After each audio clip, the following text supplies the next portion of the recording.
அதிர்ஷ்டம் நியூஸ்க்கு வரவேற்கிறோம். உதயநிதி போன் பண்ணி மறுமுனையில் எடுத்தவரு சொன்ன பதிலுனால உதயநிதி ஷாக் ஆகி இன்னைக்கு சமூக வலைத்தளங்கள்ல பெரிய அளவுக்கு விவாத பொருளா இருக்கு. ஒரு பக்கம் மேயர் பிரியா அவங்க மாறி மாறி சொல்லி அது ஒரு முட்டு சந்து. இன்னொரு பக்கம் பார்த்தீங்கன்னா சேகர் பாபு அவர் பண்ற அட்ராசிட்டி. இது எல்லாம் சேர்த்து இன்னொன்னு கேயன் நேரு.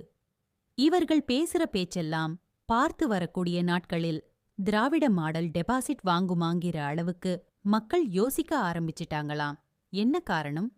உதயநிதி அவர்கள் கட்டுப்பாட்டு அறைக்கு நீங்க சொல்ற மாதிரி எப்பவும் அங்கதான போறாரு.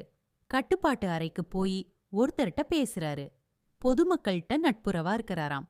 அந்த பக்கத்துல இருக்கவர்கிட்ட கேட்கிறார் உதயநிதி, என்னங்க தண்ணி எல்லாம் எடுத்துட்டாங்களா? அந்த பக்கத்துல இருந்து பேசுறவரு பொதுஜனம், வருஷா வருஷம் இதேதாங்க நடக்குது. என்னங்க வருஷா வருஷம் நடக்குதா? ஆமாங்க, வருஷா வருஷம் இதான் நடக்குது. உடனே கீழ கமெண்ட் திராவிட மாடல பார்த்தீங்களா? கேட்ட எடப்பாடிய பார்த்தீங்களா? ஓபிஎஸ் ஆட்சிய பார்த்தீங்களா? ஜெயலலிதா அம்மா ஆட்சிய பார்த்தீங்களா? அப்படின்னு சொன்னீங்க. உங்க ஆட்சியில வருஷா வருஷம் மக்கள் எல்லாம் தெருவுல நிக்கிறாங்க அப்படின்னு கமெண்ட். இது ஒரு பக்கம் இல்லாம இன்னொரு பக்கம் இன்னும் 10% வடிகால முடிச்சிட்டா இந்த தண்ணி நிக்காது அப்படின்னு அமைச்சர் சொல்றாரு. அப்ப 4.5 வருஷமா 90% தான் முடிச்சீங்களா? அப்படிங்கிற கேள்வி எழுமா எழாதா? இதற்குதான் 4000 கோடியா?